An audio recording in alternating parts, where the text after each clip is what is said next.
Cambridge English, IELTS 11, Tests 1 to 4. Published by Cambridge University Press and Cambridge English Language Assessment 2016. This recording is copyright. CD 1. Test 1.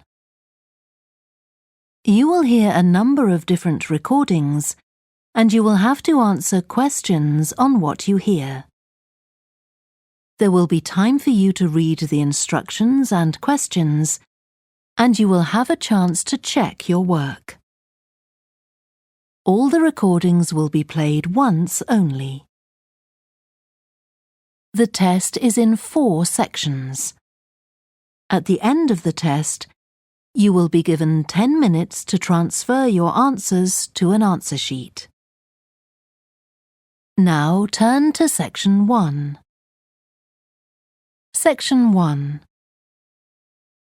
You will hear a telephone conversation between an official at a village hall and a woman who wants to hire a public room. First, you have some time to look at questions 1 to 6.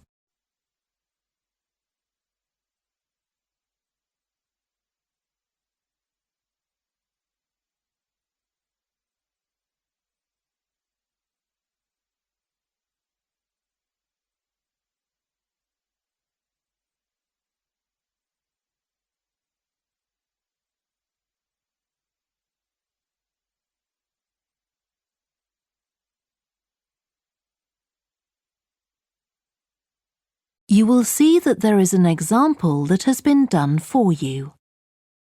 On this occasion only, the conversation relating to this will be played first. Hello? Oh, hello. I wanted to inquire about hiring a room in the village hall for the evening of September the 1st. Let me just see. Yes, we have both rooms available that evening. There's our main hall, that's got seating for 200 people, or there's the Charlton room. The main hall seats 200, so 200 has been written in the space. Now we shall begin. You should answer the questions as you listen, because you will not hear the recording a second time. Listen carefully and answer questions 1 to 6. Hello? Oh, hello. I wanted to inquire about hiring a room in the village hall for the evening of September the 1st. Let me just see. Yes, we have both rooms available that evening. There's our main hall, that's got seating for 200 people, or there's the Charlton room. Sorry? The Charlton room, CHARLTON. That's got seating for up to 100. Well, we're organising a dinner to raise money for a charity, and we're hoping for at least 150 people. So I think we'll go for the main hall. How much would that cost? Let's see. You wanted it for the evening of September the 1st? Yes, that's a Saturday. So from 6 p.m. to midnight, that'd be £115. That's the weekend price. It's £75 on weekdays. That's all right. And I have to tell you, there's also a deposit of £250, which is returnable, of course, as long as there's no damage. But we do insist that this is paid in cash. We don't take cards for that. You can pay the actual rent of the room however you like, though. Cash, credit card, cheque. Oh, well, I suppose that's okay. So, does the charge include use of tables and chairs and so on? Oh, yes. And what about parking? Yeah, that's all included. The only thing that isn't included is You said you were organising a dinner? Yeah. Well, you'll have to pay extra for the kitchen if you want to use that. It's £25. It's got very good facilities, good quality cookers and fridges and so on. OK. Well, I suppose that's all right. We can cover the cost in our entry charges. Right, so I'll make a note of that. Now, there are just one or two things you need to think about before the event. For example, you'll have to see about getting a licence if you're planning to have any music during the meal. Oh, really? It's quite straightforward. I'll give you the details later on. And about a week or 10 days before your event, you'll need to contact the caretaker, that's Mr. Evans, to make the arrangements for entry. He'll sort that out with you. And do I give him the payment as well? No, you do that directly with me. Before you hear the rest of the conversation, you have some time to look at questions 7 to 10.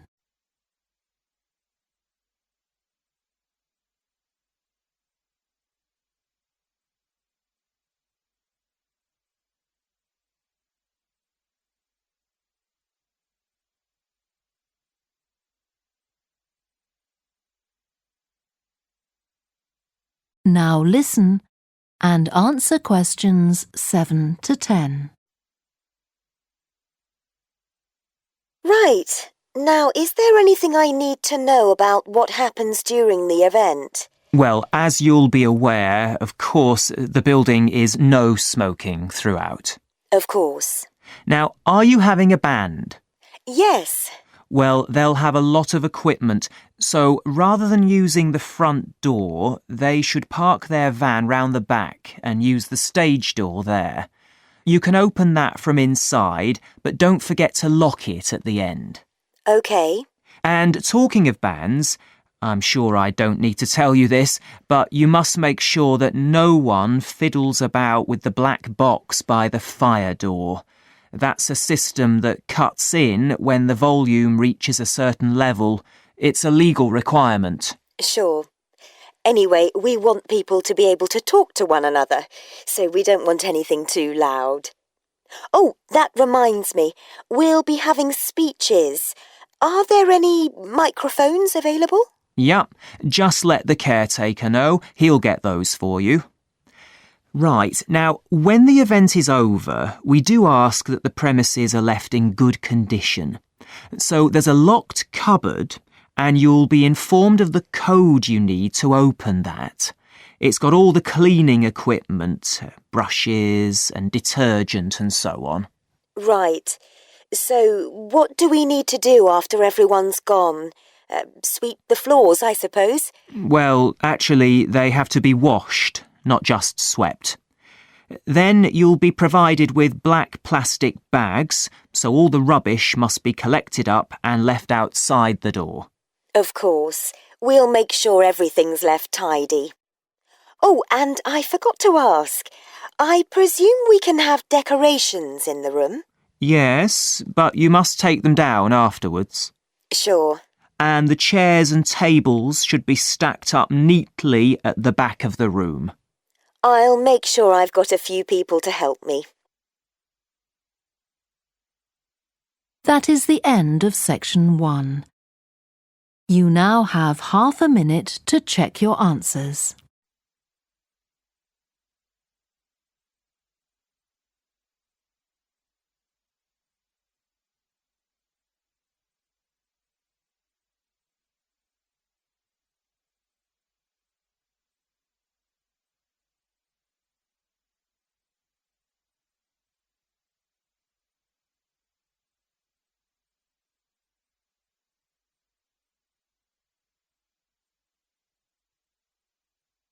Now turn to section 2.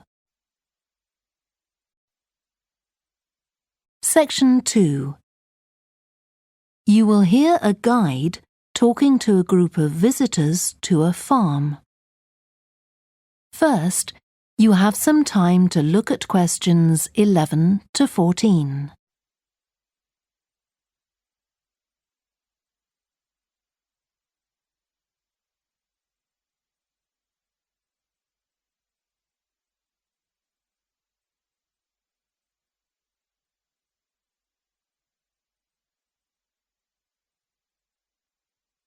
Listen carefully and answer questions 11 to 14.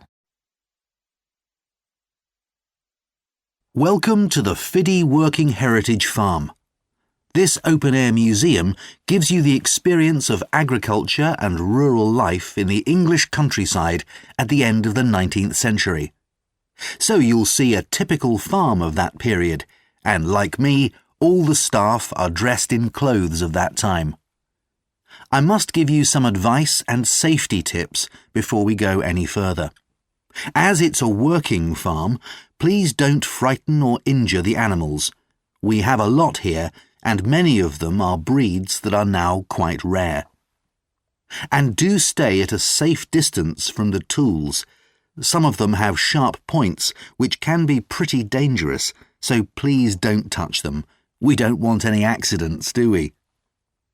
The ground is very uneven, and you might slip if you're wearing sandals, so I'm glad to see you're all wearing shoes. We always advise people to do that. Now, children of all ages are very welcome here, and usually even very young children love the ducks and lambs, so do bring them along next time you come. I don't think any of you have brought dogs with you, but in case you have, I'm afraid they'll have to stay in the car park unless they're guide dogs. I'm sure you'll understand that they could cause a lot of problems on a farm. Before you hear the rest of the talk, you have some time to look at questions 15 to 20.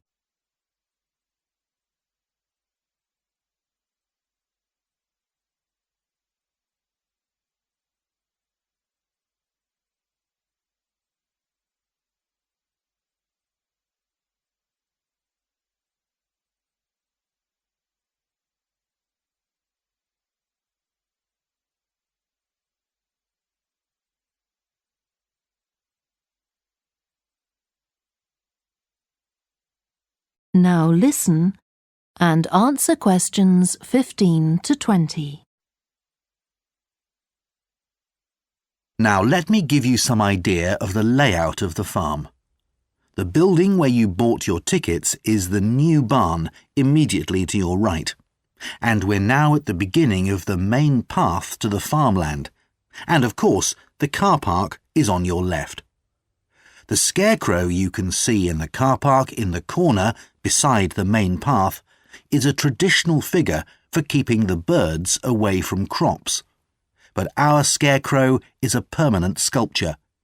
It's taller than a human being, so you can see it from quite a distance. If you look ahead of you, you'll see a maze. It's opposite the new barn, beside the side path that branches off to the right, just over there. The maze is made out of hedges which are too tall for young children to see over them, but it's quite small, so you can't get lost in it. Now, can you see the bridge crossing the fish pool further up the main path? If you want to go to the cafe, go towards the bridge and turn right just before it. Walk along the side path and the cafe's on the first bend you come to. The building was originally the schoolhouse, and it's well over 100 years old. As you may know, we run skills workshops here, where you can learn traditional crafts like woodwork and basket making. You can see examples of the work and talk to someone about the courses in the Black Barn. If you take the side path to the right, here, just by the new barn, you'll come to the Black Barn, just where the path first bends. Now, I mustn't forget to tell you about picnicking, as I can see some of you have brought your lunch with you. You can picnic in the field, though do clear up behind you, of course. Or if you'd prefer a covered picnic area, there's one near the farmyard, just after you cross the bridge. There's a covered picnic spot on the right. And the last thing to mention is Fiddy House itself. From here you can cross the bridge, then walk along the footpath through the field to the left of the farmyard. That goes to the house, and it'll give you a lovely view of it. It's certainly worth a few photographs, but as it's a private home, I'm afraid you can't go inside. Right, well, if you're all ready, we'll set off on our tour of the farm. That is the end of section 2. You now have half a minute to check your answers.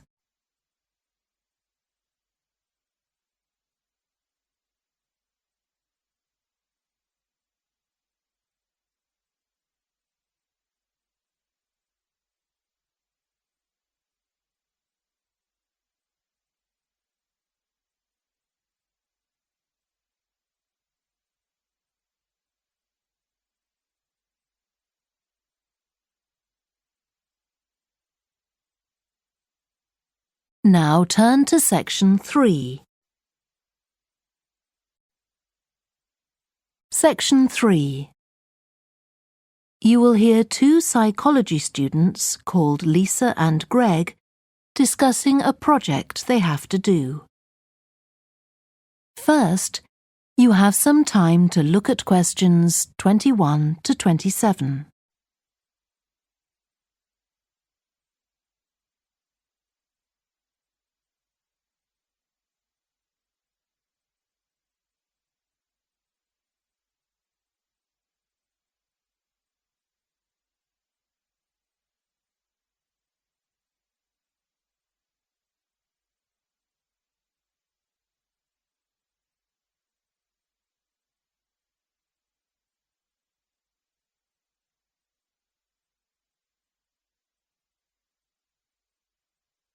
Now listen carefully and answer questions 21 to 27.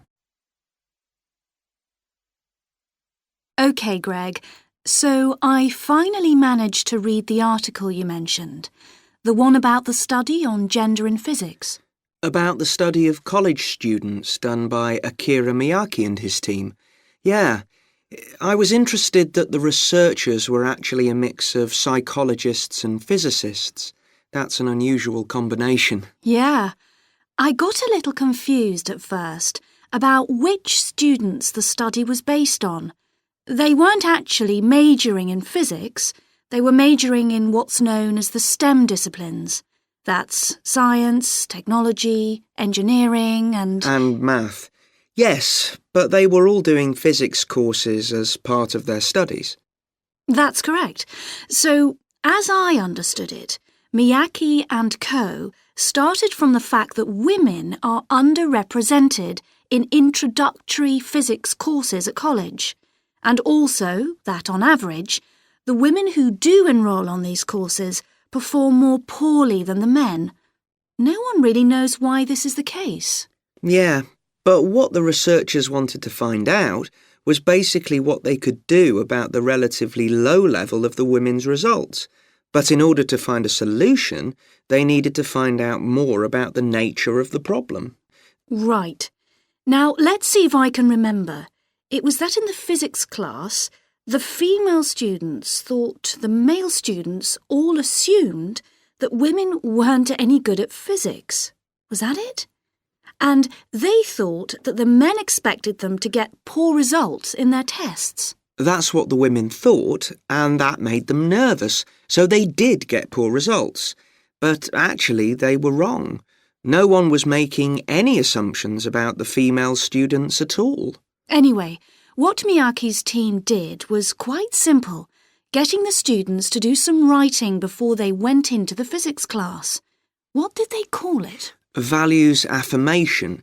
They had to write an essay focusing on things that were significant to them, not particularly to do with the subject they were studying, but more general things like music or people who mattered to them. Right.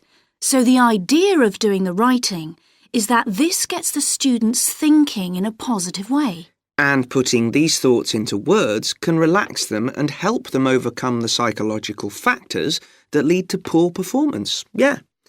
But what the researchers in the study hadn't expected was that this one activity raised the women's physics grades from the C to the B range. A huge change. Pity it wasn't to an A, but still. No, but it does suggest that the women were seriously underperforming beforehand in comparison with the men. Yes. Mind you, Miyake's article left out a lot of details, like did the students do the writing just once or several times? And had they been told why they were doing the writing? That might have affected the results. You mean if they know the researchers thought it might help them to improve, then they just try to fulfill that expectation? Exactly. Before you hear the rest of the discussion, you have some time to look at questions 28 to 30.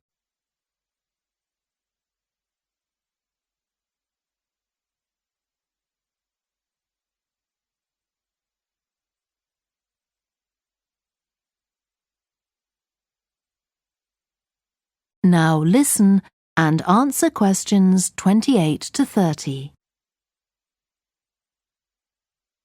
So anyway, I thought for our project we could do a similar study, but investigate whether it really was the writing activity that had that result. OK, so we could ask them to do a writing task about something completely different, something more factual, like a general knowledge topic. Maybe. Or we could have half the students doing a writing task and half doing something else, like an oral task. Or even half do the same writing task as in the original research and half do a factual writing task. Then we'd see if it really is the topic that made the difference or something else. That's it. Good. So, at our meeting with the supervisor on Monday, we can tell him we've decided on our project. We should have our aims ready by then. I suppose we need to read the original study. The article's just a summary. And there was another article I read by Smolinski. It was about her research on how women and men perform in mixed teams in class, compared with single-sex teams and on their own. Let me guess. The women were better at teamwork. That's what I expected. But actually, the men and the women got the same results, whether they were working in teams or on their own. But I guess it's not that relevant to us. What worries me, anyway, is how we're going to get everything done in the time. We'll be okay now we know what we're doing. Though I'm not clear how we assess whether the students in our experiment actually make any progress or not. No, we may need some advice on that. The main thing's to make sure we have the right size sample, not too big or too small. That shouldn't be difficult. Right, what do we need to do next? We could have a look at the timetable for the science classes, or perhaps we should just make an appointment to see one of the science professors. That'd be better. Great. And we could even get to observe one of the classes. What for? Well, OK, maybe let's just go with your idea. Right, well, I think that's everything for now. That is the end of section 3. You now have half a minute to check your answers.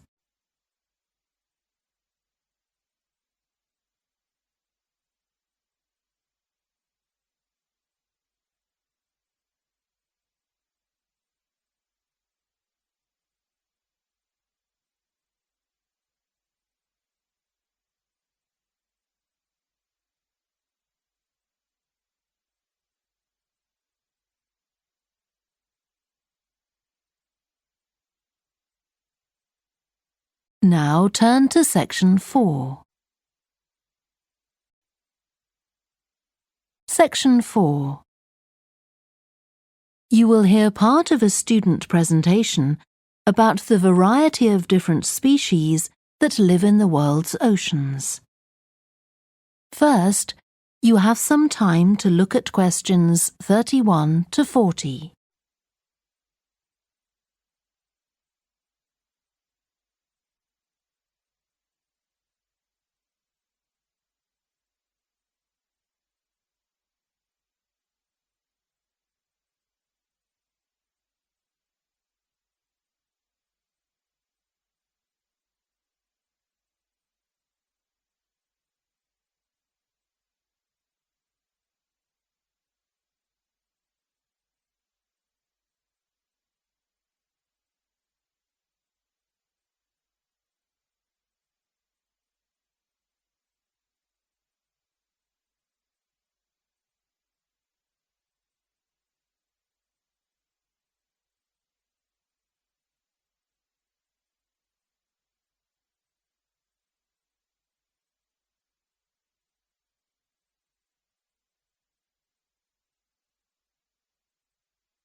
Now listen carefully and answer questions 31 to 40. I've been looking at ocean biodiversity. That's the diversity of species that live in the world's oceans. About 20 years ago, biologists developed the idea of what they called biodiversity hotspots. These are the areas which have the greatest mixture of species. So, one example is Madagascar. These hotspots are significant because they allow us to locate key areas for focusing efforts at conservation. Biologists can identify hotspots on land fairly easily, but until recently, very little was known about species distribution and diversity in the oceans, and no one even knew if hotspots existed there. Then a Canadian biologist called Boris Worm did some research in 2005 on data on ocean species that he got from the fishing industry. Worm located 5 hotspots for large ocean predators, like sharks, and looked at what they had in common. The main thing he'd expected to find was that they had very high concentrations of food, but to his surprise, that was only true for 4 of the hotspots. The remaining hotspot was quite badly off in that regard. But what he did find was that in all cases, the water at the surface of the ocean had relatively high temperatures, even when it was cool at greater depths. So, this seemed to be a factor in supporting a diverse range of these large predators. However, this wasn't enough on its own, because he also found that the water needed to have enough oxygen in it. So these 2 factors seemed necessary to support the high metabolic rate of these large fish. A couple of years later, in 2007, a researcher called Lisa Balance, who was working in California, also started looking for ocean hotspots, but not for fish. What she was interested in was marine mammals, things like seals. And she found 3 places in the oceans which were hotspots, and what these had in common was that these hotspots were all located at boundaries between ocean currents. And this seems to be the sort of place that has lots of the plankton that some of these species feed on. So now people who want to protect the species that are endangered need to get as much information as possible. For example, there's an international project called the Census of Marine Life. They've been surveying oceans all over the world, including the Arctic. One thing they found there, which stunned other researchers, was that there were large numbers of species which live below the ice, sometimes under a layer up to 20 meters thick. Some of these species had never been seen before. They've even found species of octopus living in these conditions. And other scientists working on the same project but researching very different habitats on the ocean floor have found large numbers of species congregating around volcanoes, attracted to them by the warmth and nutrients there.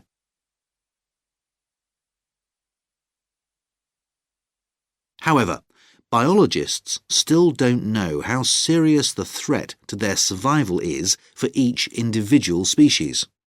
So a body called the Global Marine Species Assessment is now creating a list of endangered species on land, so they consider things like the size of the population, how many members of one species there are in a particular place, and then they look at their distribution in geographical terms, although this is quite difficult when you're looking at fish because they're so mobile. And then thirdly, they calculate the rate at which the decline of the species is happening. So far, only 1,500 species have been assessed, but they want to increase this figure to 20,000.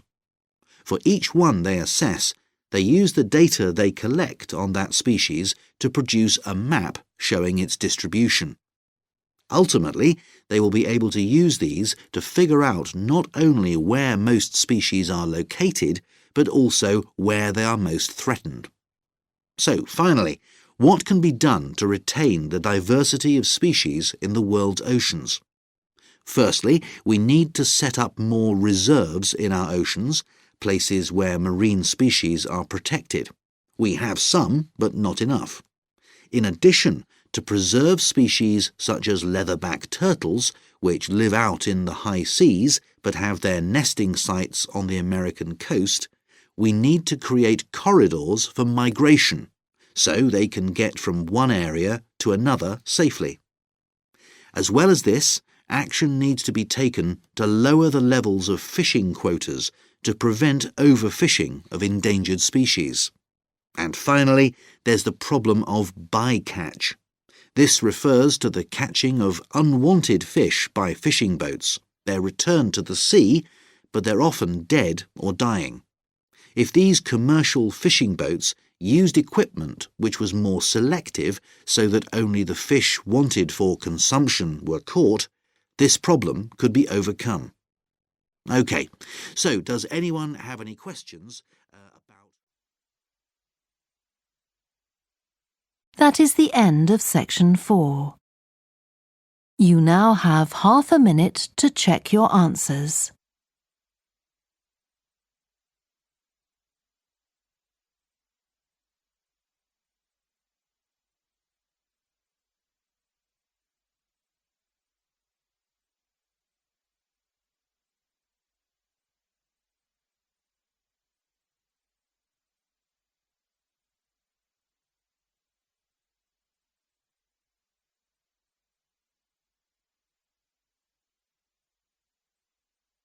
That is the end of the listening test.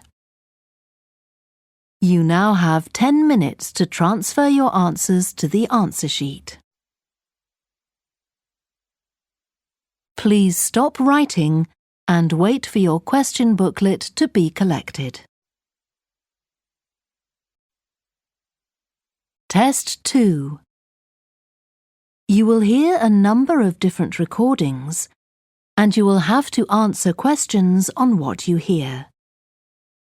There will be time for you to read the instructions and questions, and you will have a chance to check your work.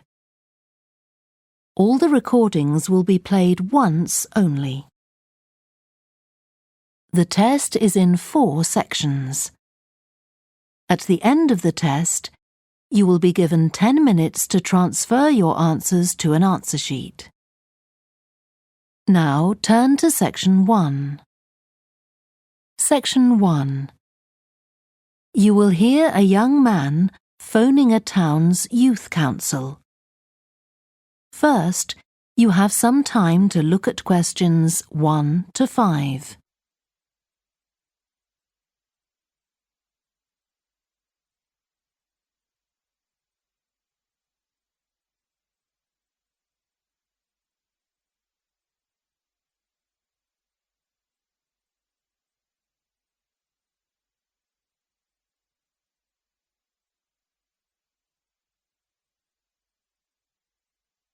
You will see that there is an example that has been done for you.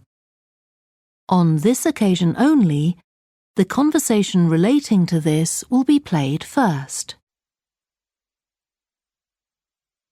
Good morning, Youth Council. Caroline speaking. Oh, hello. I'm interested in standing for election to the Youth Council, and I was told to give you a call. That's good. Could I have your name, please? Yes, it's Roger Brown. Thank you. The young man's name is Roger Brown, so Brown has been written in the space.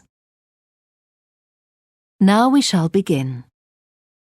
You should answer the questions as you listen, because you will not hear the recording a second time. Listen carefully and answer questions 1 to 5. Good morning, Youth Council. Caroline speaking. Oh, hello. I'm interested in standing for election to the Youth Council, and I was told to give you a call. That's good. Could I have your name, please? Yes, it's Roger Brown. Thank you. I'm Caroline, the Youth Council Administrator. So, do you know much about what the council does, Roger? I've talked to Stephanie. I think she's the chair of the council. That's right. And she told me a lot about it. How it's a way for young people to discuss local issues, for example, and make suggestions to the town council.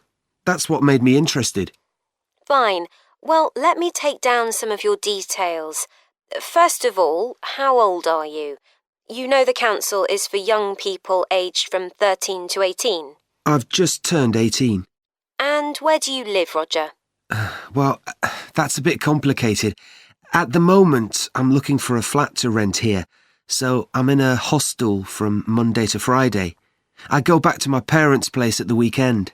OK, so where's the best place to send you some information about the council? Oh, to my parents' address, please. That's 17 Buckley Street, Buckleigh Street, Stamford, Lincolnshire. Though you don't really need the county. Oh, I know Stamford. It's a lovely town. And what's the postcode? PE9 7QT. Right, thank you. So are you working here or are you a student? I started studying at the university a couple of weeks ago, and I've got a part-time job for a few hours a week. What do you do? Well, I've done several different things. I've just finished a short-term contract as a courier, and now I'm working as a waiter in one of the big hotels. Uh-huh. That can't leave you much time for studying. Oh, it's not too bad. I managed to fit it all in. What are you studying? My ambition is to go into Parliament eventually, so my major subject is politics. That's partly why I think the Youth Council is important and want to be a part of it. And I suppose you're also taking a minor subject, aren't you? I know a lot of people study economics too. I chose history. To be honest, I'm not finding it as interesting as I expected. Before you hear the rest of the phone call, you have some time to look at questions 6 to 10.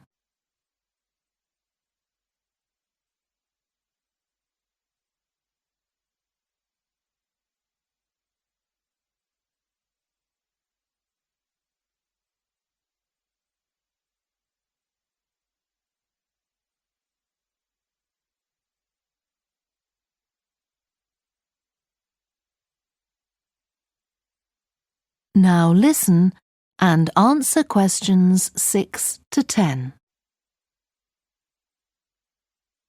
OK, so with your studying and your part-time job, do you have time for any other interests or hobbies? Well, I spend quite a lot of time cycling, both around town to get to university and to work, and also long distance, from here to London, for instance. That's pretty impressive. Anything else? For relaxation, I'm also keen on the cinema. I used to go at least once a week, but I can't manage to go so often now. Right.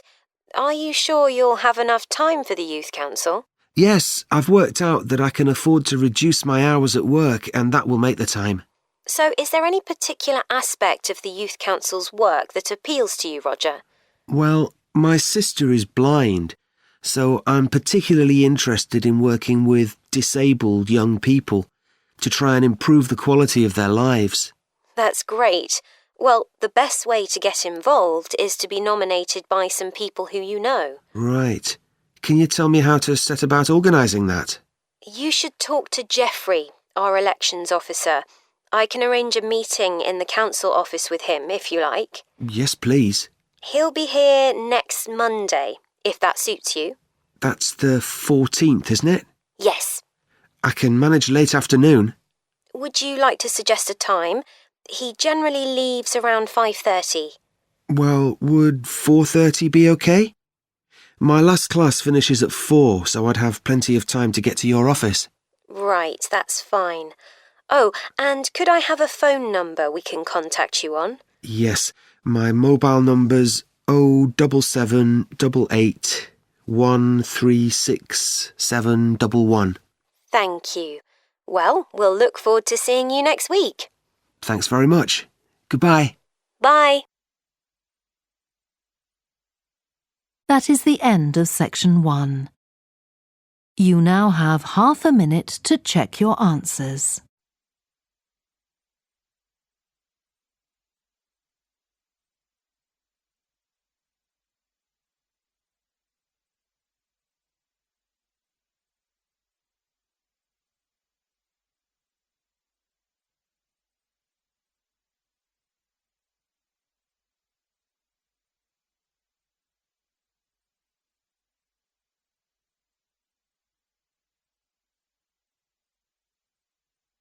Now turn to Section 2.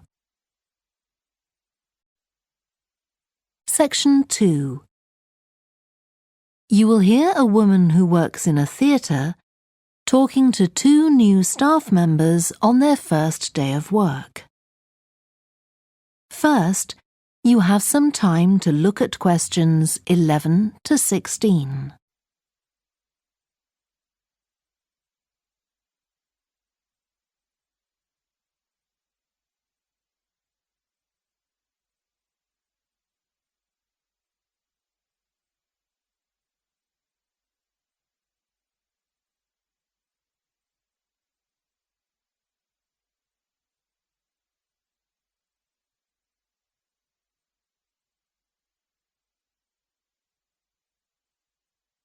Now listen carefully and answer questions 11 to 16.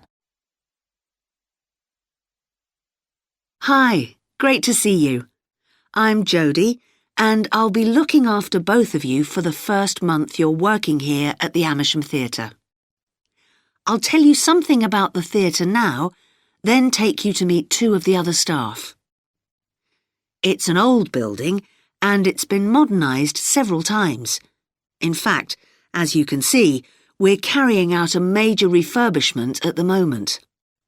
The interior has just been repainted, and we're about to start on the exterior of the building. That'll be a big job.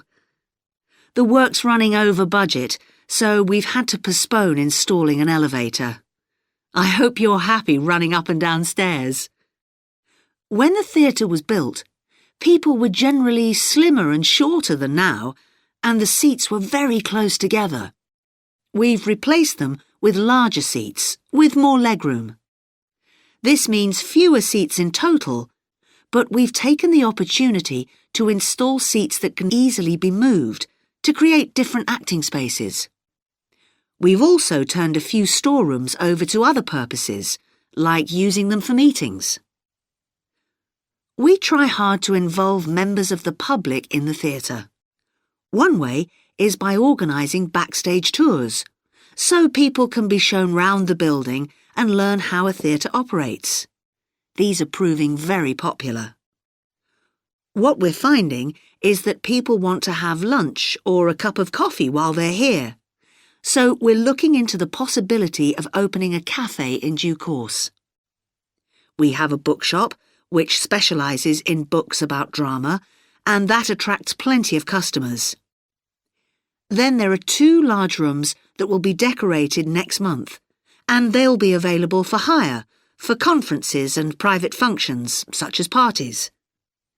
We're also considering hiring out costumes to amateur drama clubs. Now I want to tell you about our workshops. We recently started a programme of workshops that anyone can join. Eventually, we intend to run courses in acting, but we're waiting until we've got the right people in place as trainers. That's proving more difficult than we'd expected. There's a big demand to learn about the technical side of putting on a production, and our lighting workshop has already started with great success. We're going to start one on sound next month. A number of people have inquired about workshops on makeup, and that's something we're considering for the future. A surprise success is the workshop on making puppets. We happen to have someone working here who does it as a hobby, and she offered to run a workshop. It was so popular, we're now running them every month. Before you hear the rest of the talk, you have some time to look at questions 17 to 20.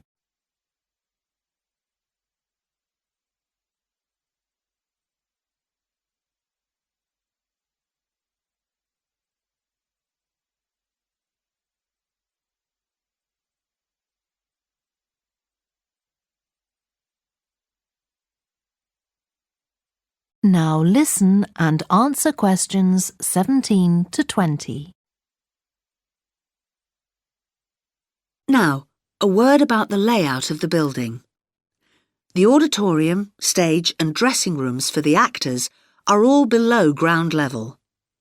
Here on the ground floor, we have most of the rooms that the public doesn't see. The majority are internal, so they have windows in the roof to light them. Standing here in the foyer, you're probably wondering why the box office isn't here, where the public would expect to find it. Well, you might have noticed it on your way in. Although it's part of this building, it's next door, with a separate entrance from the road. For the theatre manager's office, you go across the foyer and through the double doors. Turn right, and it's the room at the end of the corridor, with the door on the left. The lighting box is where the computerized stage lighting is operated, and it's at the back of the building.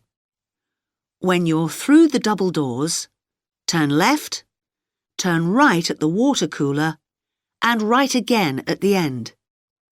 It's the second room along that corridor. The lighting box has a window into the auditorium, which of course is below us. The artistic director's office is through the double doors, turn right, and it's the first room you come to on the right-hand side.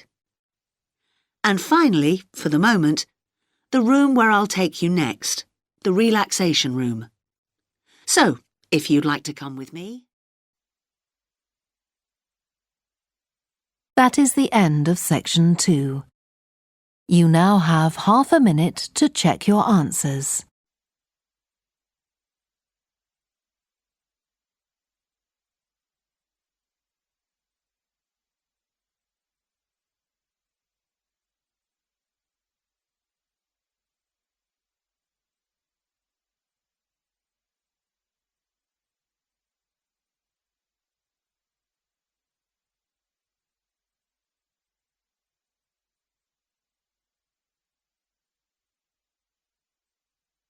Now turn to section 3. Section 3. You will hear two biology students called Helen and Colin talking about the report they are writing on their recent field trip to a seaside area called Rocky Bay. First, you have some time to look at questions 21 to 26.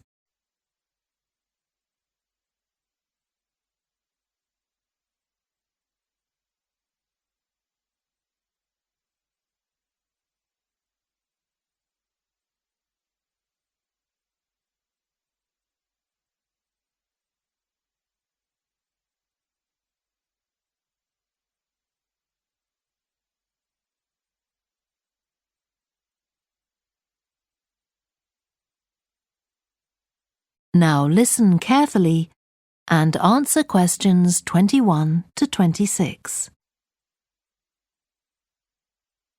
I've brought my notes on our biology field trip to Rocky Bay, Colin, so we can work on our report on the research we did together. OK. I've got mine too. Let's look at the aims of the trip first. Right. What did you have? I just put something about getting experience of the different sorts of procedures used on a field trip. But we need something about what causes different organisms to choose particular habitats. I agree. And something about finding out how to protect organisms in danger of dying out. In our aims? But we weren't really looking at that. I suppose not. OK, now there's the list of equipment we all had to bring on the field trip. What did they tell us to bring a ruler for?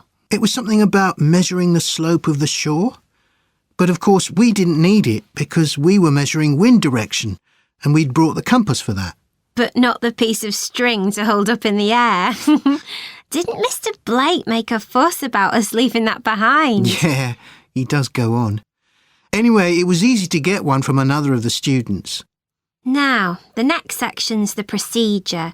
I sent you the draft of that. Yeah, it was clear, but I don't think we need all these details of what time we left and what time we got back and how we divided up the different research tasks. OK, I'll look at that again. Then we have to describe our method of investigation in detail. So let's begin with how we measured wave speed. I was surprised how straightforward that was. I'd expected us to have some sort of high-tech device, not just stand there and count the number of waves per minute. Not very precise, but I suppose it was good enough. But the way we measured the amount of salt was interesting. In the water from the rock pools? Yeah. Oh, I wanted to check the chemicals we used in the lab when we analysed those samples. Was it potassium chromate and silver nitrate? That's right. OK. And we need the map of the seashore. You just left that to me. And I had to do it while the tide was low. Well, that was OK, but the place I started it from was down on the beach. Then I realised I should have gone up higher to get better visibility, so I had to start all over again. But at least I'd got the squared paper, or I'd have had problems drawing it all to scale. Yeah, it looks good. We could get a map of the region off the internet and see if we need to make any changes. I had a look, but I couldn't find anything. But you took some pictures, didn't you? Yeah, I'll email you them if you want. OK. I'll make my amendments using those. Then I can scan it into our report. Great. Before you hear the rest of the discussion, you have some time to look at questions 27 to 30.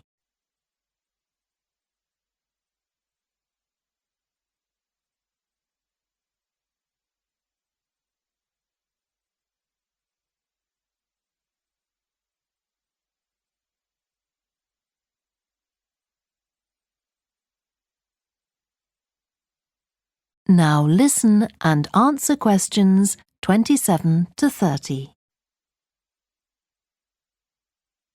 Now, when we get to our findings, I thought we could divide them up into the different zones we identified on the shore and the problems organisms face in each zone. So for the highest area... The splash zone? Yeah. We found mostly those tiny shellfish that have strong hard shells that act as protection. But not from other organisms that might eat them, predators. No, that's not the main danger for them, but the shells prevent them from drying out because they're in the open air for most of the time. Right. And since they're exposed, they need to be able to find some sort of shelter or cover themselves up so they don't get too hot. Then in the middle and lower zones, nearer the sea, we need to discuss the effects of wave action. Yes, and how organisms develop structures to prevent themselves from being swept away or even destroyed by being smashed against the rocks. I haven't done anything on the geological changes. I don't know what to put for that. No, we weren't concentrating on that. Maybe we need to find some websites. Good idea. I've got the lecture notes from Mr. Blake's geology course, but they're too general. But we could ask him which books on our reading list might be most helpful. Right. OK. Now, I did a draft of the section of sources of possible error in our research, but I don't know if you agree. For example, the size of the sample and whether it's big enough to make any general conclusions from. But I thought actually we did have quite a big sample. We did. And our general method of observation seemed quite reliable. But we might not be all that accurate as far as the actual numbers go. Yeah, we might have missed some organisms, if they were hiding under a rock, for example. I wasn't sure about the way we described their habitats. I decided it was probably OK. Yeah, and the descriptions we gave of the smaller organisms, they weren't very detailed, but they were adequate in this context.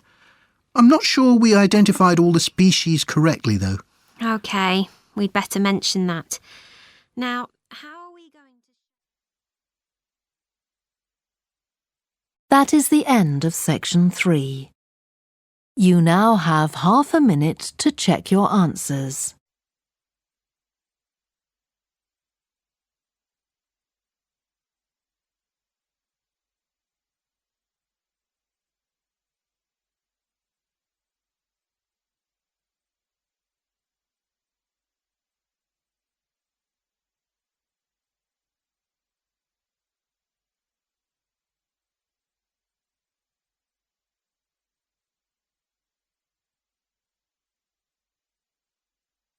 Now turn to section 4. Section 4. You will hear part of a lecture to students of architecture about the design of a public building. First, you have some time to look at questions 31 to 40.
Now listen carefully and answer questions 31 to 40.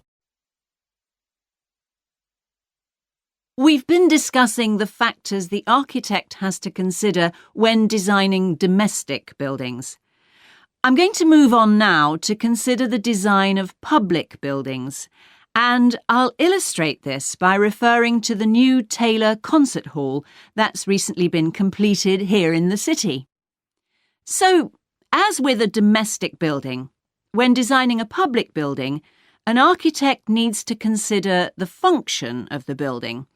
For example, is it to be used primarily for entertainment, or for education, or for administration? The second thing the architect needs to think about is the context of the building.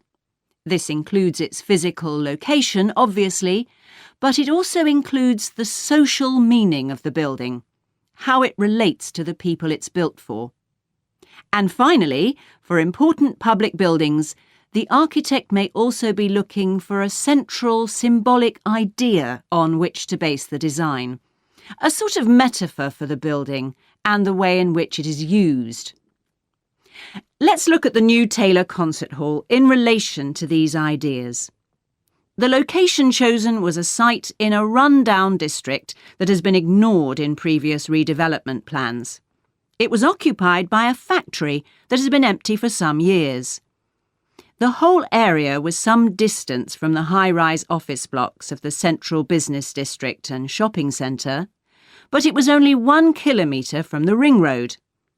The site itself was bordered to the north by a canal, which had once been used by boats bringing in raw materials when the area was used for manufacturing. The architect chosen for the project was Tom Harrison. He found the main design challenge was the location of the site in an area that had no neighbouring buildings of any importance. To reflect the fact that the significance of the building in this quite run-down location was as yet unknown, he decided to create a building centred around the idea of a mystery, something whose meaning still has to be discovered. So, how was this reflected in the design of the building? Well, Harrison decided to create pedestrian access to the building and to make use of the presence of water on the site. As people approach the entrance, they therefore have to cross over a bridge. He wanted to give people a feeling of suspense as they see the building first from a distance and then close up. And the initial impression he wanted to create from the shape of the building as a whole was that of a box. The first side that people see, the southern wall, is just a high, flat wall uninterrupted by any windows. This might sound off-putting, but it supports Harrison's concept of the building, that the person approaching is intrigued and wonders what will be inside. And this flat wall also has another purpose. At night time, projectors are switched on, and it functions as a huge screen onto which images are projected.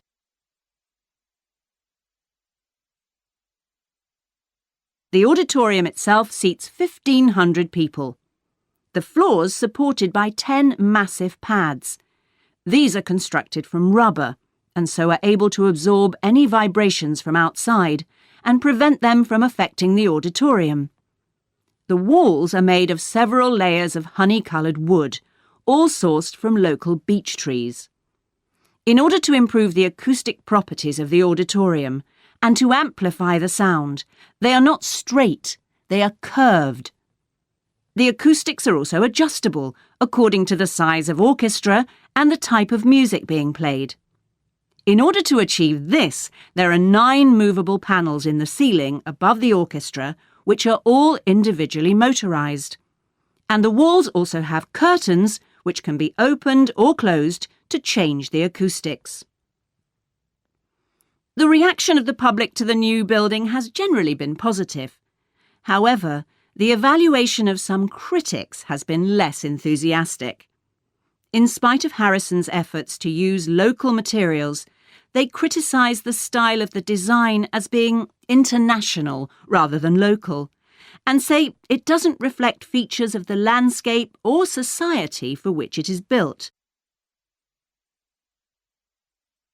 That is the end of section 4.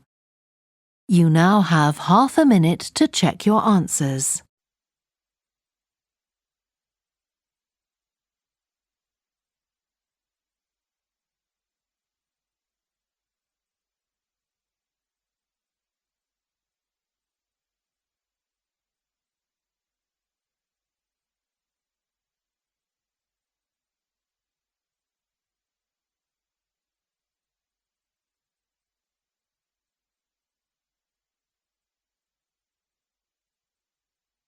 That is the end of the listening test.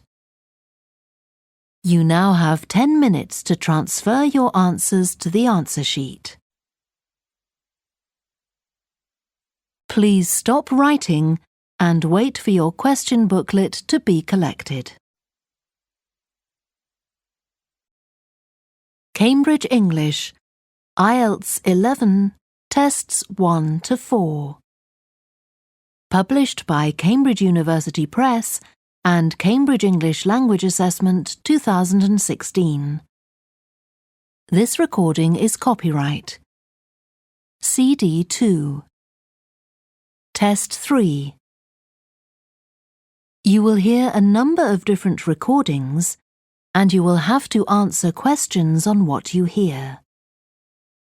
There will be time for you to read the instructions and questions, and you will have a chance to check your work. All the recordings will be played once only. The test is in 4 sections. At the end of the test, you will be given 10 minutes to transfer your answers to an answer sheet. Now turn to Section 1. Section 1. You will hear a woman telephoning a tourist office to ask about free activities. First, you have some time to look at questions 1 to 6.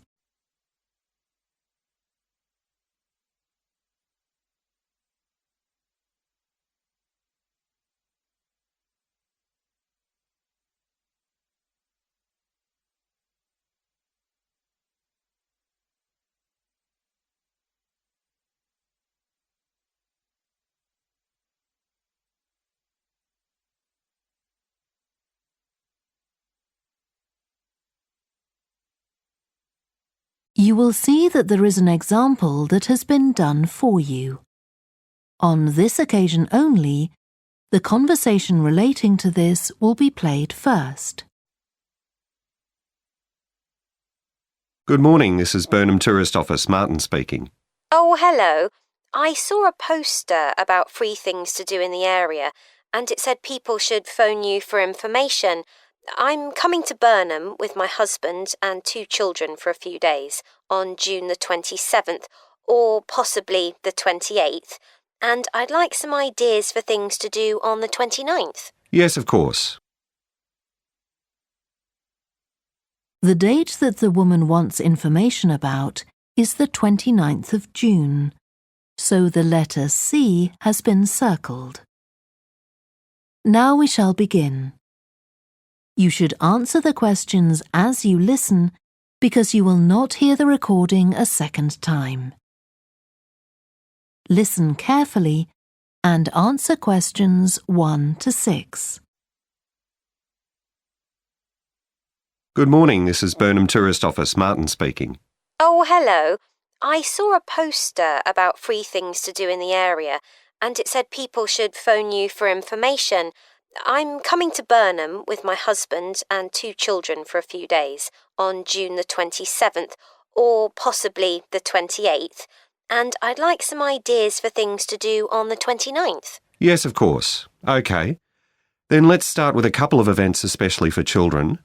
The art gallery is holding an event called Family Welcome that day, when there are activities and trails to use throughout the gallery. That sounds interesting. What time does it start? The gallery opens at 10 and the Family Welcome event runs from 10:30 until 2 o'clock. The gallery stays open until 5, and several times during the day they're going to show a short film that the gallery has produced. It demonstrates how ceramics are made, and there'll be equipment and materials for children to have a go themselves. Last time they ran the event there was a film about painting, which went down very well with the children, and they're now working on one about sculpture. I like the sound of that. And what other events happen in Burnham? Well, do you all enjoy listening to music? Oh, yes. Well, there are several free concerts taking place at different times, 1 or 2 in the morning, the majority at lunchtime and a couple in the evening, and they range from pop music to Latin American. The Latin American could be fun. What time is that? It's being repeated several times in different places. They're performing in the Central Library at 1 o'clock, then at 4 it's in the City Museum, and in the evening at 7:30 there's a longer concert in the theatre. Right. I'll suggest that to the rest of the family. Something else you might be interested in is the boat race along the river. Oh, yes. Do tell me about that. The race starts at Offord Marina to the north of Burnham and goes as far as Summer Pool. The best place to watch it from is Charlesworth Bridge, though that does get rather crowded. And who's taking part? Well, local boat clubs, but the standard is very high. One of them came first in the West of England Regional Championship in May this year. It was the first time a team from Burnham has won. It means that next year they'll be representing the region in the National Championship. Before you hear the rest of the conversation, you have some time to look at questions 7 to 10.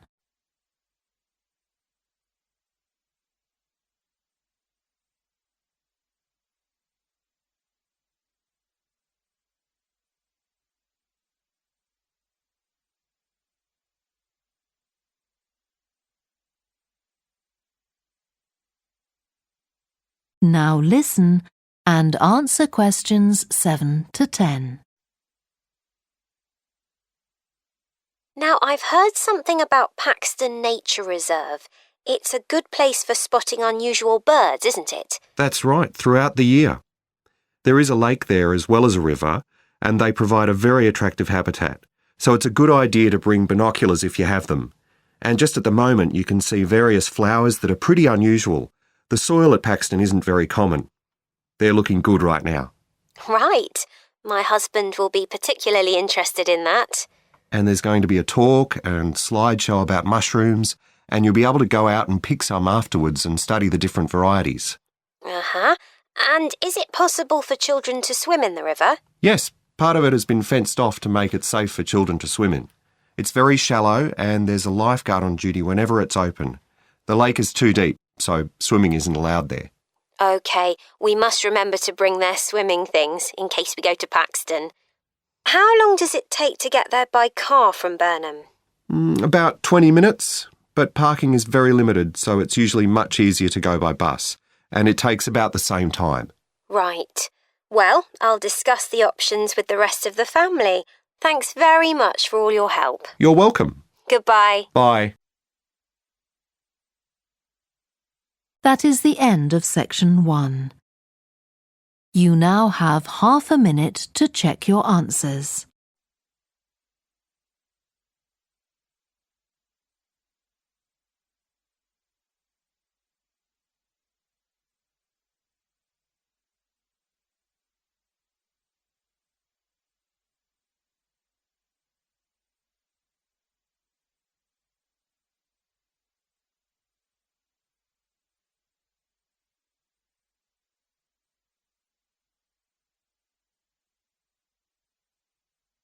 Now turn to Section 2.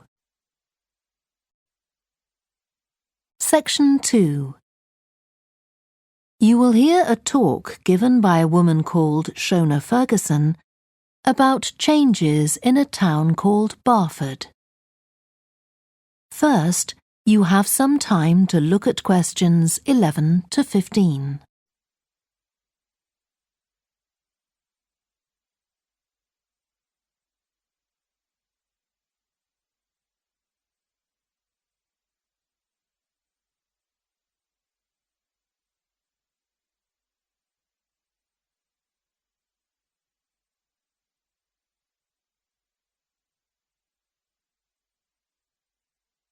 Now listen carefully and answer questions 11 to 15. First of all, let me thank you all for coming to this public meeting to discuss the future of our town. Our first speaker is Shona Ferguson from Barford Town Council. Shona. Thank you. First, I'll briefly give you some background information. Then I'll be asking you for your comments on developments in the town. Well, as you don't need me to tell you, Barford has changed a great deal in the last 50 years. These are some of the main changes. 50 years ago, buses linked virtually every part of the town and the neighbouring towns and villages. Most people used them frequently, but not now, because the bus companies concentrate on just the routes that attract most passengers. So parts of the town are no longer served by buses. Even replacing old, uncomfortable buses with smart new ones has had little impact on passenger numbers. It's sometimes said that bus fares are too high, but in relation to average incomes, fares are not much higher than they were 50 years ago. Changes in the road network are affecting the town. The centre was recently closed to traffic on a trial basis, making it much safer for pedestrians. The impact of this is being measured. The new cycle paths separating bikes from cars in most main roads are being used far more than was expected, reducing traffic and improving air quality. And although the council's attempts to have a bypass constructed have failed, we haven't given up hope of persuading the government to change its mind. Shopping in the town centre has changed over the years. Many of us can remember when the town was crowded with people going shopping. Numbers have been falling for several years, despite efforts to attract shoppers, for instance by opening new car parks. Some people combine shopping with visits to the town's restaurants and cafes. Most shops are small, independent stores, which is good, but many people prefer to use supermarkets and department stores in nearby large towns, as there are so few well-known chain stores here. Turning now to medical facilities. The town is served by family doctors in several medical practices, fewer than 50 years ago, but each catering for far more patients. Our hospital closed 15 years ago, which means journeys to other towns are unavoidable. On the other hand, there are more dentists than there used to be. Employment patterns have changed along with almost everything else. The number of schools and colleges has increased, making that the main employment sector. Services such as website design and accountancy have grown in importance, and surprisingly perhaps, manufacturing hasn't seen the decline that has affected it in other parts of the country. Before you hear the rest of the talk, you have some time to look at questions 16 to 20.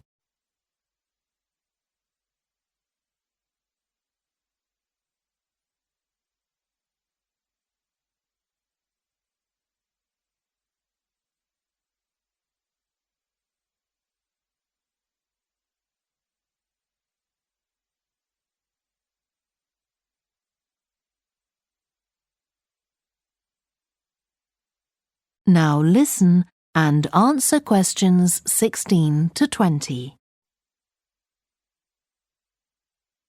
Now I'll very quickly outline current plans for some of the town's facilities, before asking for your comments. As you'll know if you regularly use the car park at the railway station, it's usually full. The railway company applied for permission to replace it with a multi-storey car park, but that was refused. Instead, the company has bought some adjoining land, and this will be used to increase the number of parking spaces. The Grand, the old cinema in the High Street, will close at the end of the year and reopen on a different site. You've probably seen the building under construction. The plan is to have 3 screens with fewer seats rather than just the one large auditorium in the old cinema. I expect many of you shop in the indoor market. It's become more and more shabby looking, and because of fears about safety, it was threatened with demolition. The good news is that it will close for 6 weeks to be made safe and redecorated, and the improved building will open in July. Lots of people use the library, including school and college students who go there to study. The council has managed to secure funding to keep the library open later into the evening, twice a week. We would like to enlarge the building in the not-too-distant future, but this is by no means definite. There's no limit on access to the nature reserve on the edge of town, and this will continue to be the case. What will change, though, is that the council will no longer be in charge of the area. Instead, it will become the responsibility of a national body that administers most nature reserves in the country. OK, now let me ask you if you have... That is the end of section 2. You now have half a minute to check your answers.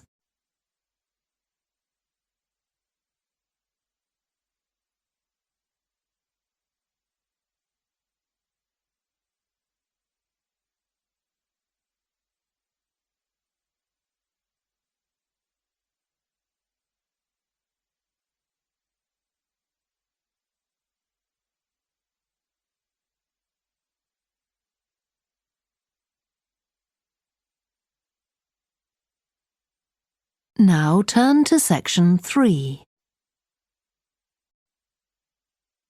Section 3. You will hear 2 students called Helen and Jeremy, who are studying creative writing, discussing a project for their course which involves writing and illustrating stories for children. First, you have some time to look at questions 21 to 26.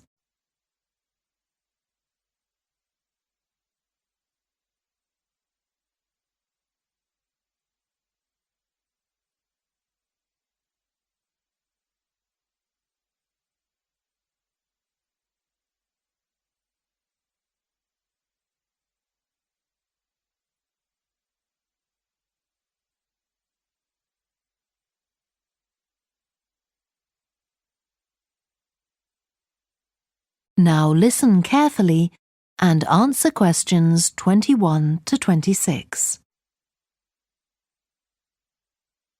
Hello, Helen. Sorry I'm late. Hi, Jeremy, no problem.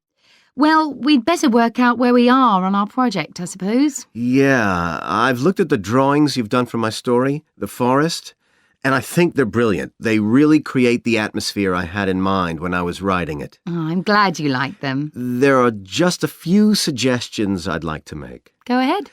Now, I'm not sure about the drawing of the cave. It's got trees all around it, which is great, but the drawing's a bit too static, isn't it?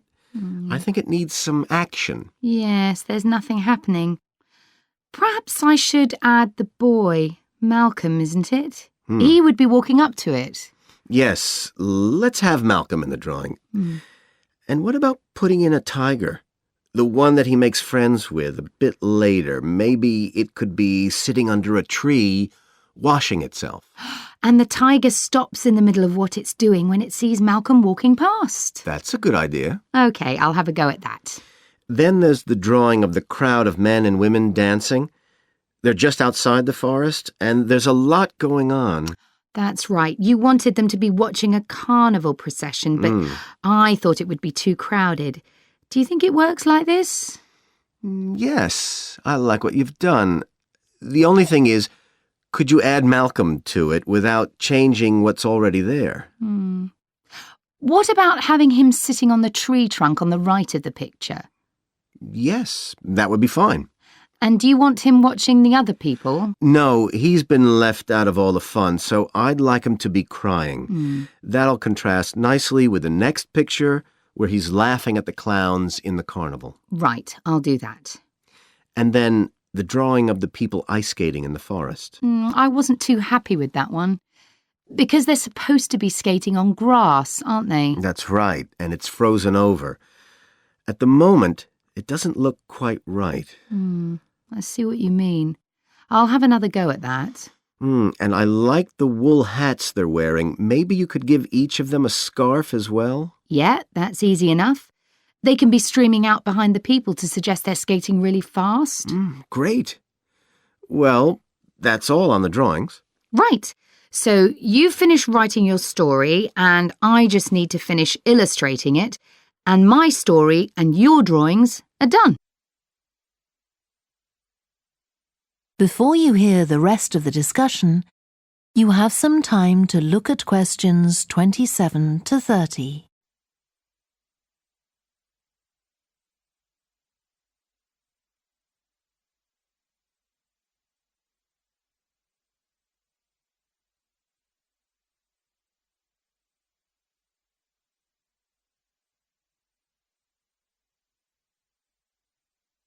Now listen and answer questions 27 to 30.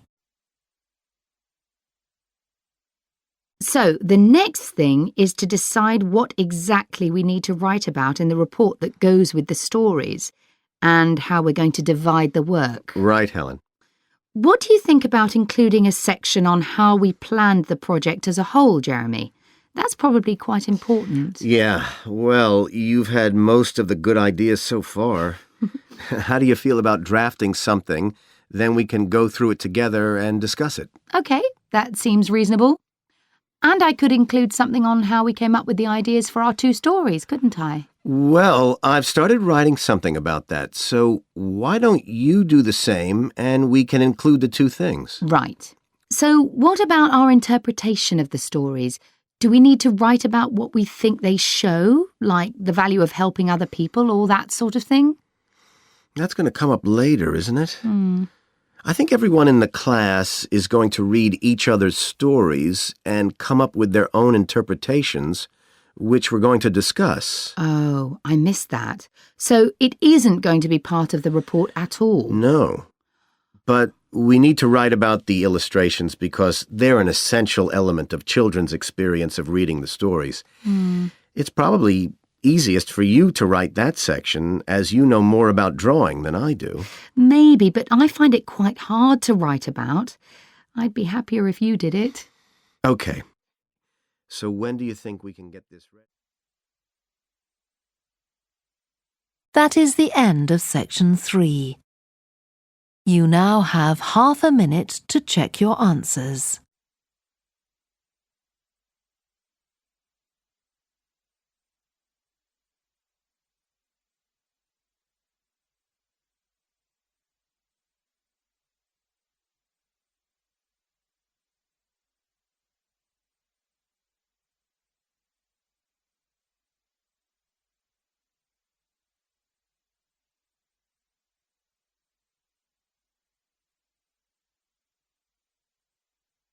Now turn to section 4. Section 4. You will hear part of a lecture to business students about the use of one particular type of research known as ethnography. First, you have some time to look at questions 31 to 40.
Now listen carefully and answer questions 31 to 40. So, what I'm going to talk about to you today is something called ethnography. This is a type of research aimed at exploring the way human cultures work. It was first developed for use in anthropology, and it's also been used in sociology and communication studies. So, what's it got to do with business, you may ask? Well, businesses are finding that ethnography can offer them deeper insight into the possible needs of customers, either present or future, as well as providing valuable information about their attitudes towards existing products. And ethnography can also help companies to design new products or services that customers really want.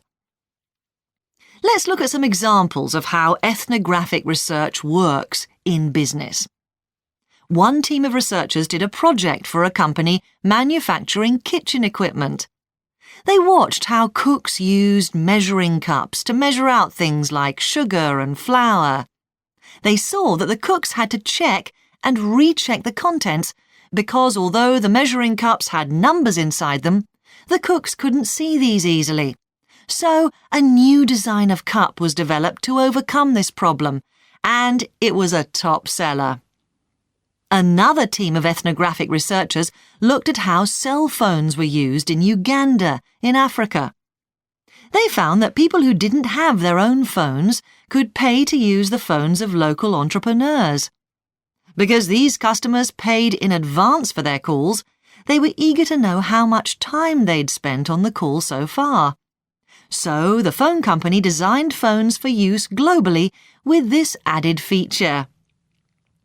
Ethnographic research has also been carried out in computer companies.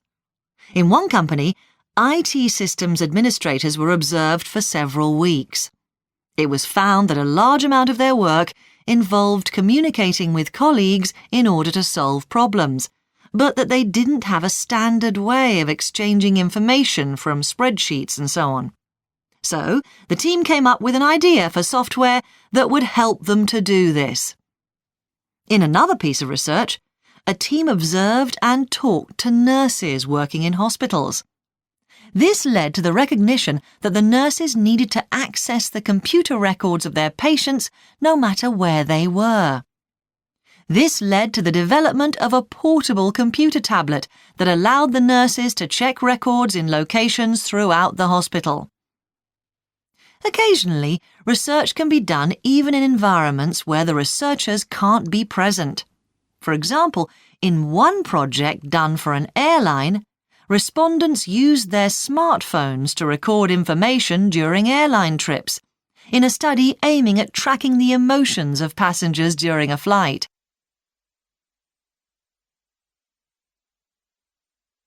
So, what makes studies like these different from ordinary research? Let's look at some of the general principles behind ethnographic research in business. First of all, the researcher has to be completely open-minded.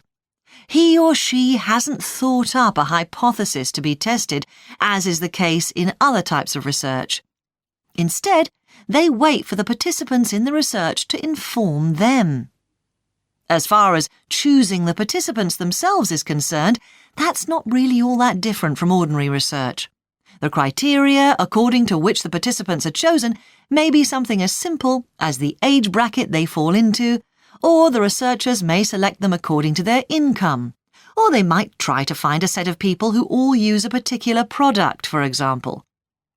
But it's absolutely crucial to recruit the right people as participants. As well as the criteria I've mentioned, they have to be comfortable talking about themselves and being watched as they go about their activities. Actually, most researchers say that people open up pretty easily, maybe because they're often in their own home or workplace. So, what makes this type of research special is that it's not just a matter of sending a questionnaire to the participants.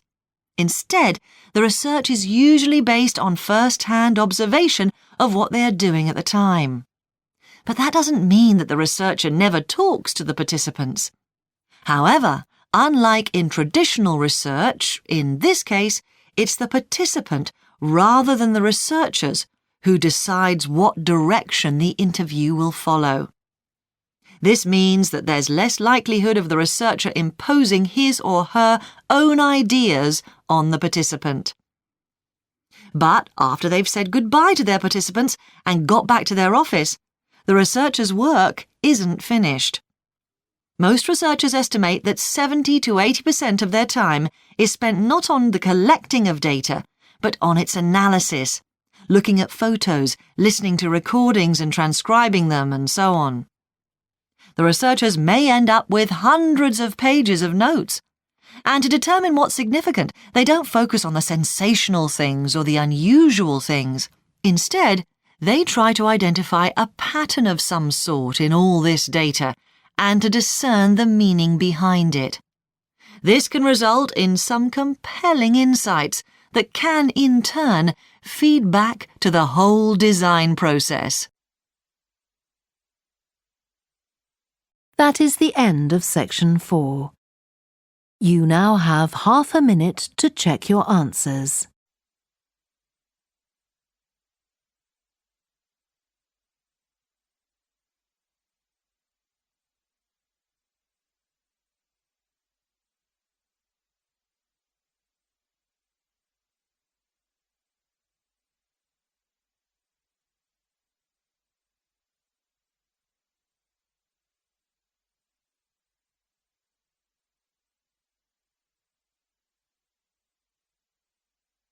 That is the end of the listening test. You now have 10 minutes to transfer your answers to the answer sheet. Please stop writing and wait for your question booklet to be collected. Test 4. You will hear a number of different recordings, and you will have to answer questions on what you hear. There will be time for you to read the instructions and questions, and you will have a chance to check your work. All the recordings will be played once only. The test is in 4 sections. At the end of the test, you will be given 10 minutes to transfer your answers to an answer sheet. Now turn to section 1. Section 1. You will hear a woman telephoning for information about a festival. First, you have some time to look at questions 1 to 7.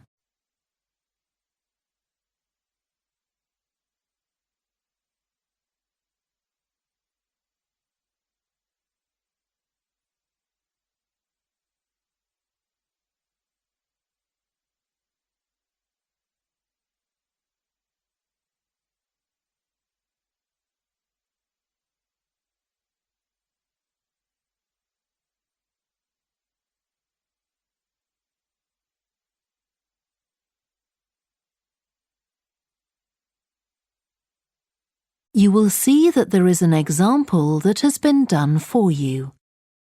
On this occasion only, the conversation relating to this will be played first. Good morning, Stretton Festival box office. How can I help you? Oh, hello. My family and I are on holiday in the area, and we've seen some posters about the festival this week. Could you tell me about some of the events, please? Of course. First of all, are there still tickets available for the jazz band on Saturday? There are, but only £15. The £12 seats have all been sold. The man says that tickets are available for £15, so 15 has been written in the space. Now we shall begin. You should answer the questions as you listen because you will not hear the recording a second time. Listen carefully and answer questions 1 to 7. Good morning, Stretton Festival box office. How can I help you? Oh, hello.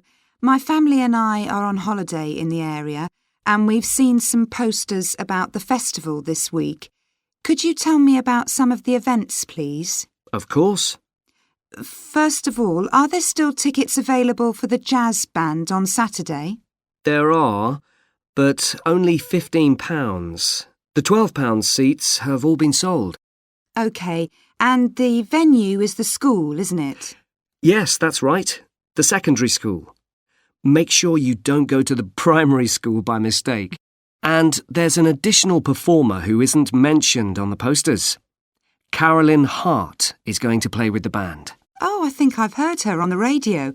Doesn't she play the oboe or flutes or something? Yes, the flute. She usually plays with symphony orchestras, and apparently this is her first time with a jazz band. Well, I'd certainly like to hear her. Then the next thing I want to ask about is the duck races. I saw a poster beside a river. What are they exactly? Well, you buy a yellow plastic duck, or as many as you like. They're £1 each. And you write your name on each one. There'll be several races, depending on the number of ducks taking part. And John Stevens, a champion swimmer who lives locally, is going to start the races. All the ducks will be launched into the river at the back of the cinema. Then they'll float along the river for 500 metres, as far as the railway bridge. And are there any prizes? Yes. The first duck in each race to arrive at the finishing line wins its owner free tickets for the concert on the last night of the festival. You said you can buy a duck. I'm sure my children will both want one. They're on sale at a stall in the market. You can't miss it. It's got an enormous sign showing a couple of ducks. OK, I'll go there this afternoon. I remember walking past there yesterday. Now, could you tell me something about the flower show, please? Well, admission is free, and the show is being held in Bythwaite Hall. Sorry, how do you spell that? Bythwaite.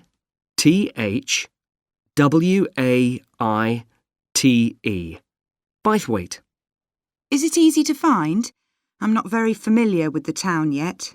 Oh, you won't have any problem. It's right in the centre of Stretton. It's the only old building in the town, so it's easy to recognise. I know it. I presume it's open all day. Yes, but if you'd like to see the prizes being awarded for the best flowers, you'll need to be there at 5 o'clock. The prizes are being given by a famous actor, Kevin Shapless. He lives nearby and gets involved in a lot of community events. Gosh, I've seen him on TV. I'll definitely go to the prize giving. Right. Before you hear the rest of the conversation, you have some time to look at questions 8 to 10.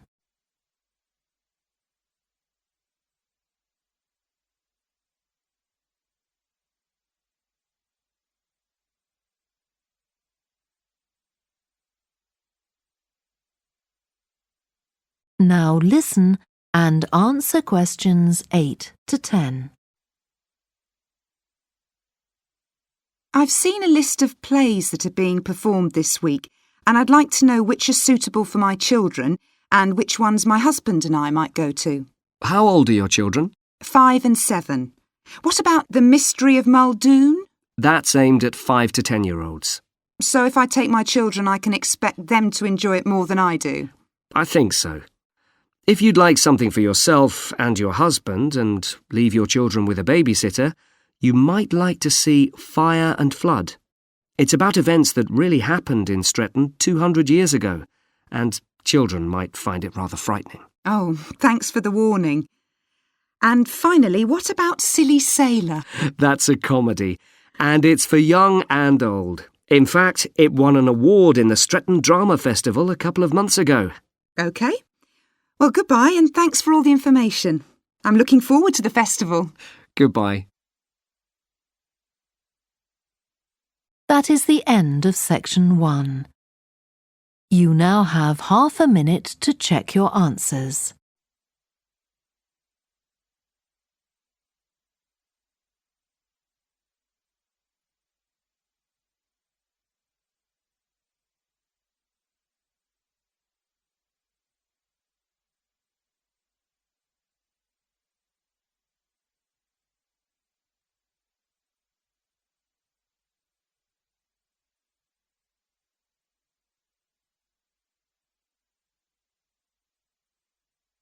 Now turn to Section 2. Section 2. You will hear a guide at an art museum talking to a group of visitors. First, you have some time to look at questions 11 to 16.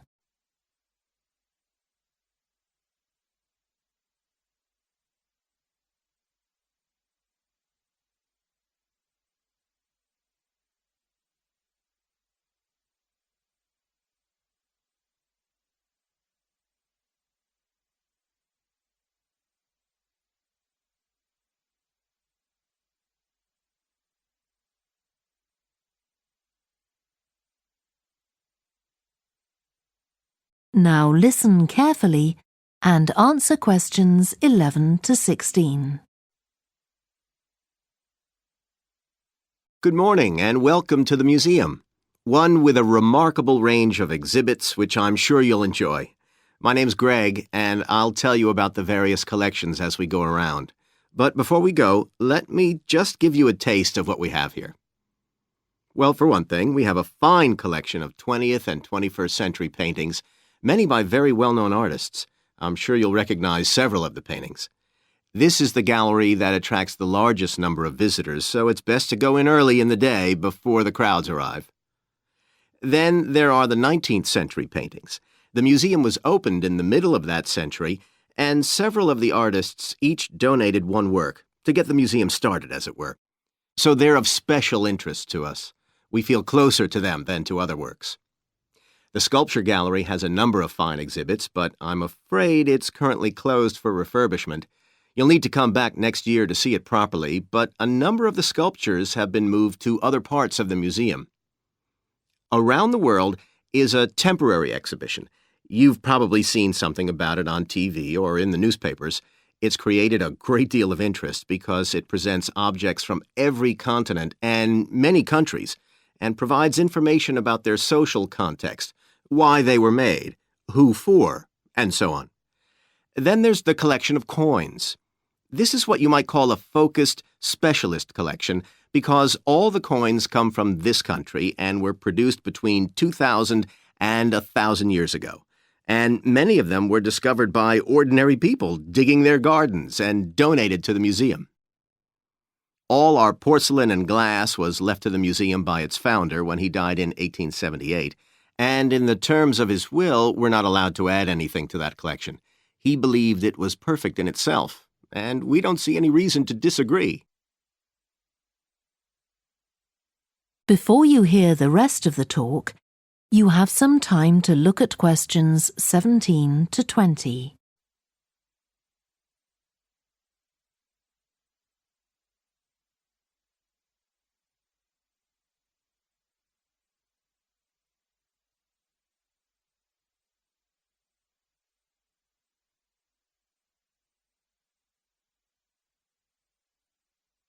Now listen and answer questions 17 to 20.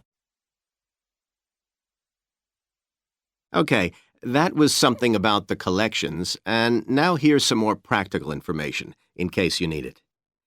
Most of the museum facilities are downstairs in the basement, so you go down the stairs here. When you reach the bottom of the stairs, you'll find yourself in a sitting area with comfortable chairs and sofas where you can have a rest before continuing your exploration of the museum. We have a very good restaurant which serves excellent food all day in a relaxing atmosphere. To reach it, when you get to the bottom of the stairs, go straight ahead to the far side of the sitting area, then turn right into the corridor. You'll see the door of the restaurant facing you. If you just want a snack or if you'd like to eat somewhere with facilities for children, we also have a cafe. When you reach the bottom of the stairs, you'll need to go straight ahead, turn right into the corridor, and the cafe is immediately on the right. And talking about children, there are baby-changing facilities downstairs. Cross the sitting area, continue straight ahead along the corridor on the left, and you and your baby will find the facilities on the left-hand side. The cloakroom, where you should leave coats, umbrellas, and any large bags, is on the left-hand side of the sitting area. It's through the last door before you come to the corridor. There are toilets on every floor, but in the basement, they're the first rooms on the left when you get down there. Okay, now if you've got anything to leave in the cloakroom, please do that now, and then we'll start our tour.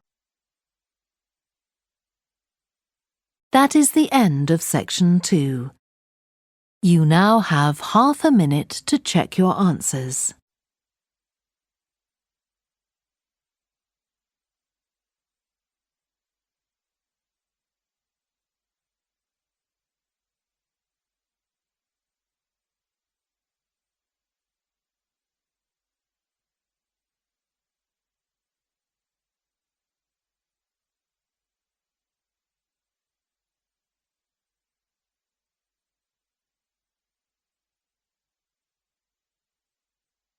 Now turn to section 3. Section 3.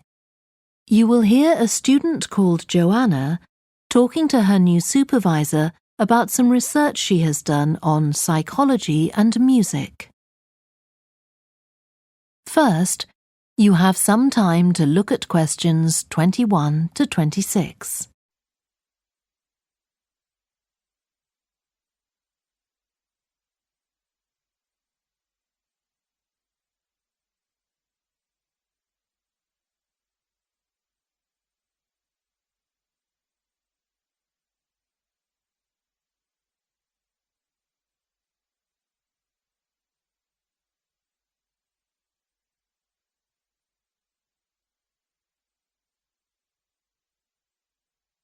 Now listen carefully and answer questions 21 to 26. Hi, Joanna. Good to meet you. Now, before we discuss your new research project, I'd like to hear something about the psychology study you did last year for your master's degree. So, how did you choose your subjects for that? Well, I had 6 subjects, all professional musicians and all female.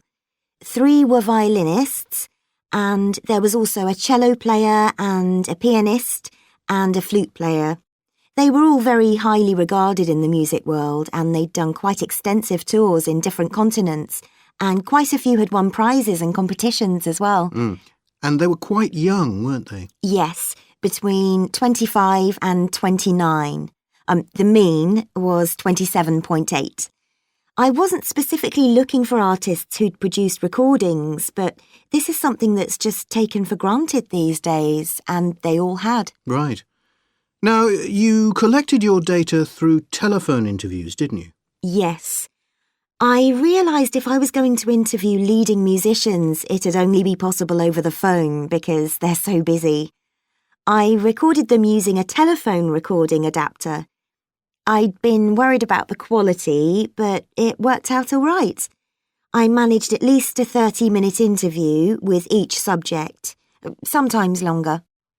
Did doing it on the phone make it more stressful? I'd thought it might. It was all quite informal, though, and in fact they seemed very keen to talk. And I don't think using the phone meant I got less rich data. Rather the opposite, in fact. Interesting. And you were looking at how performers dress for concert performances? That's right. My research investigated the way players see their role as a musician and how this is linked to the type of clothing they decide to wear. But that focus didn't emerge immediately. When I started, I was more interested in trying to investigate the impact of what was worn on those listening, and also whether someone like a violinist might adopt a different style of clothing from, say, someone playing the flute or the trumpet. It's interesting that the choice of dress is up to the individual, isn't it? Yes, you'd expect there to be rules about it in orchestras, but that's quite rare. Before you hear the rest of the discussion, you have some time to look at questions 27 to 30.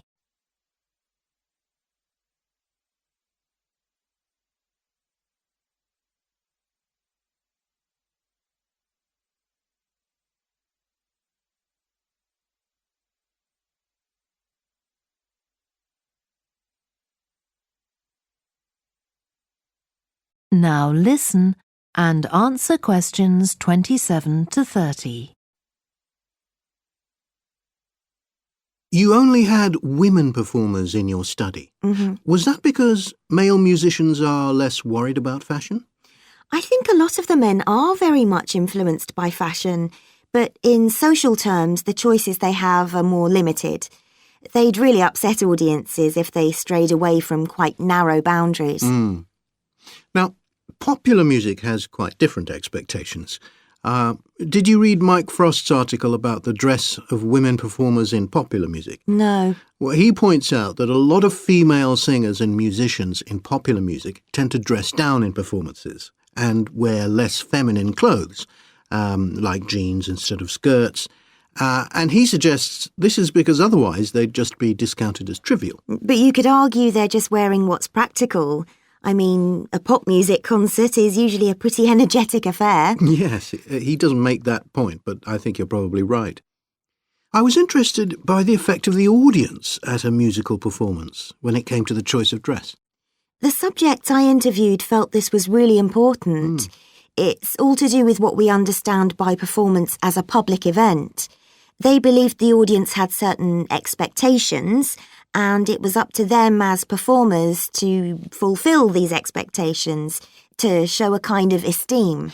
They weren't afraid of looking as if they'd made an effort to look good.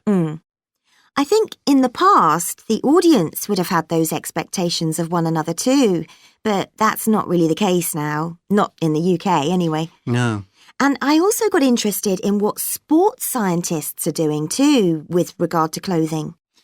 Musicians are quite vulnerable physically, aren't they? Because the movements they carry out are very intensive and repetitive. So I'd imagine some features of sports clothing could safeguard the players from the potentially dangerous effects of this sort of thing. Yes, but musicians don't really consider it. They avoid clothing that obviously restricts their movements, but that's as far as they go. Anyway, coming back to your own research, do you have any idea where you're going from here? I was thinking of doing a study using an audience, including... That is the end of section 3. You now have half a minute to check your answers.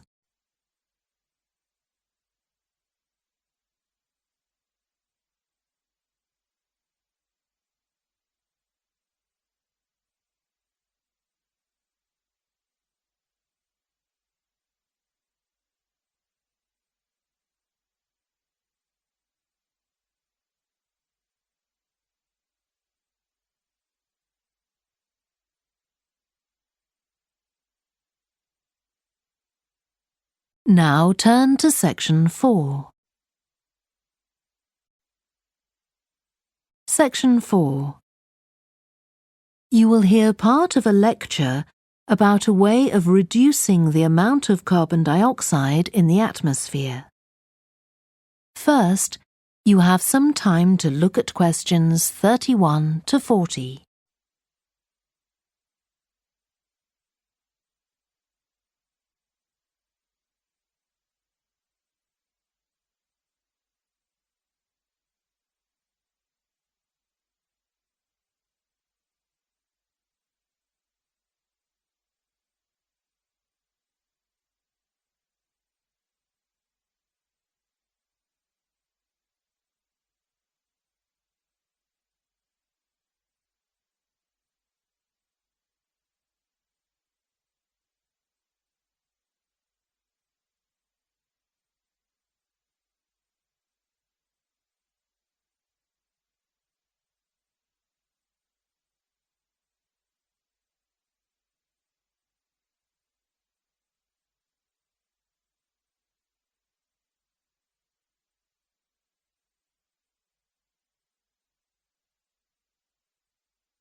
Now listen carefully and answer questions 31 to 40.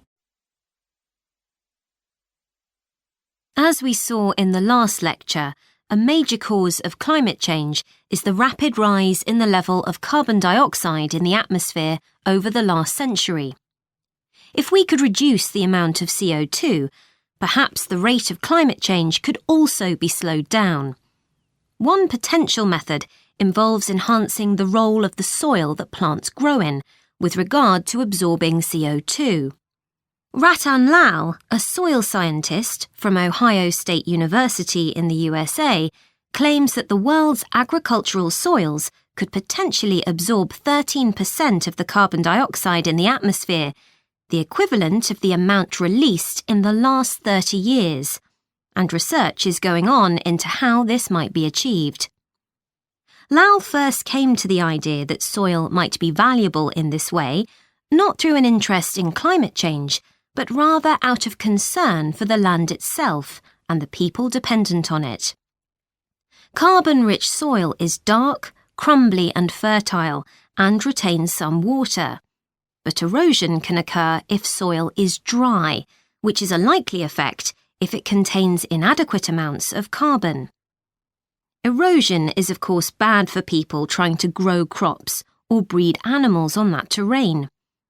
In the 1970s and 80s, Lal was studying soils in Africa so devoid of organic matter that the ground had become extremely hard, like cement.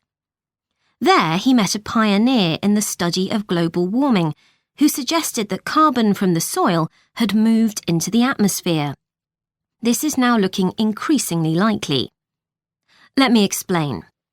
For millions of years, carbon dioxide levels in the atmosphere have been regulated, in part, by a natural partnership between plants and microbes, tiny organisms in the soil.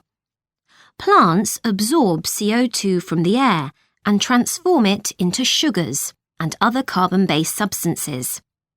While a proportion of these carbon products remain in the plant, some transfer from the roots to fungi and soil microbes, which store the carbon in the soil. The invention of agriculture some 10,000 years ago disrupted these ancient soil-building processes and led to the loss of carbon from the soil. When humans started draining the natural topsoil and ploughing it up for planting, they exposed the buried carbon to oxygen. This created carbon dioxide and released it into the air. And in some places, grazing by domesticated animals has removed all vegetation, releasing carbon into the air. Tons of carbon have been stripped from the world's soils, where it's needed, and pumped into the atmosphere. So, what can be done? Researchers are now coming up with evidence that even modest changes to farming can significantly help to reduce the amount of carbon in the atmosphere. Some growers have already started using an approach known as regenerative agriculture. This aims to boost the fertility of soil and keep it moist through established practices.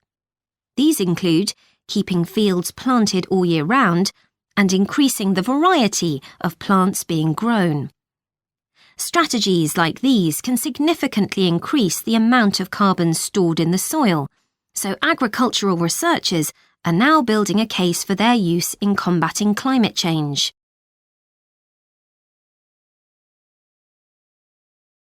One American investigation into the potential for storing CO2 on agricultural lands is taking place in California. Soil scientist Wendy Silver of the University of California, Berkeley, is conducting a first-of-its-kind study on a large cattle farm in the state. She and her students are testing the effects on carbon storage of the compost that is created from waste, both agricultural, including manure and corn stalks, and waste produced in gardens, such as leaves, branches, and lawn trimmings. In Australia, soil ecologist Christine Jones is testing another promising soil enrichment strategy. Jones and 12 farmers are working to build up soil carbon by cultivating grasses that stay green all year round. Like composting, the approach has already been proved experimentally. Jones now hopes to show that it can be applied on working farms and that the resulting carbon capture can be accurately measured. It's hoped in the future that that projects such as these will demonstrate the role that farmers and other land managers can play in reducing the harmful effects of greenhouse gases. For example, in countries like the United States, where most farming operations use large applications of fertilizer, changing such long-standing habits will require a change of system. Ratan Lal argues that farmers should receive payment, not just for the corn or beef they produce, but also for the carbon they can store in their soil. Another study being carried out. That is the end of section 4. You now have half a minute to check your answers.